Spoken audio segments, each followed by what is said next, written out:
Mega TV. AP IT శాఖ మంత్రి నారా లోకేష్ ఇప్పుడు దేశవ్యాప్తంగా అందరినీ ఆకర్షిస్తున్న పేరు. లోకేష్ అంటే కేవలం పేరు మాత్రమే కాదు, బ్రాండ్ అనే రేంజ్కు ఎదిగారు. ఇంకాస్త లోతుగా ఆయన గురించి మాట్లాడుకుంటే యువగళం పాదయాత్రకు ముందు ఆ తర్వాత అని ప్రస్తావించాలి. పాదయాత్రకు ముందు లోకేష్ అంటే సోషల్ మీడియాకు ట్రోలింగ్ ఎలిమెంట్ మాత్రమే.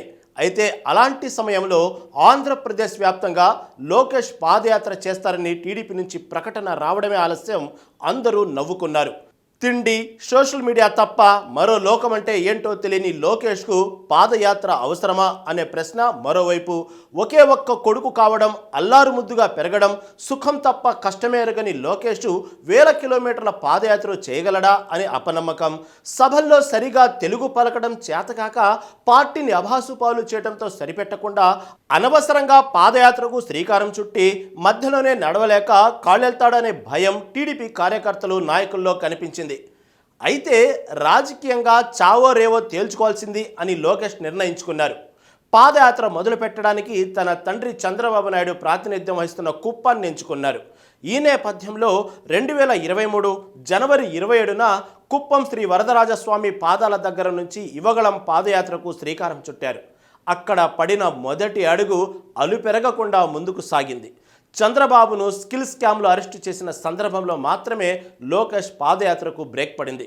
11 ఉమ్మడి జిల్లాల్లో 97 అసెంబ్లీ నియోజకవర్గాల్లో 226 రోజులు పాదయాత్ర చేశారు.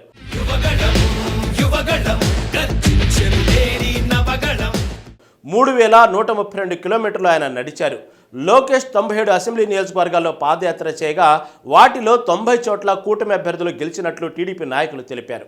పాదయాత్రలో విద్య, ఉద్యోగ, నిరుద్యోగ, కార్మిక, రైతు కూలీల తదితర అన్ని వర్గాల ప్రజల్ని కలుసుకున్నారు. వారి గోడు విన్నారు.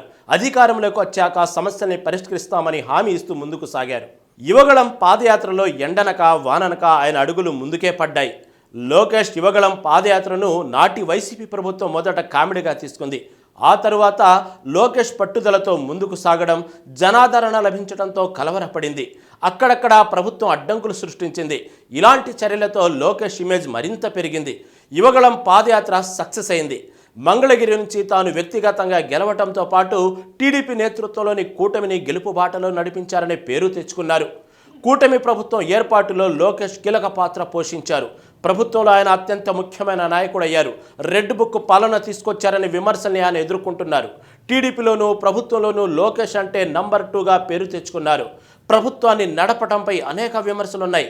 అవన్నీ ప్రజా వ్యతిరేకతకు దారి తీయకుండా తిరిగి అధికారాన్ని నిలబెట్టుకుంటారా లేదా అనేది లోకేష్ చేతుల్లో ఉంది. ఏది ఏమైనా యువగళం పాదయాత్ర లోకేష్ రాజకీయ జీవితాన్ని మలుపు తిప్పిందనడంలో సందేహమే లేదు. లోకేష్ను లీడర్గా ఆవిష్కరించిన ఘనత పాదయాత్రకే దక్కింది.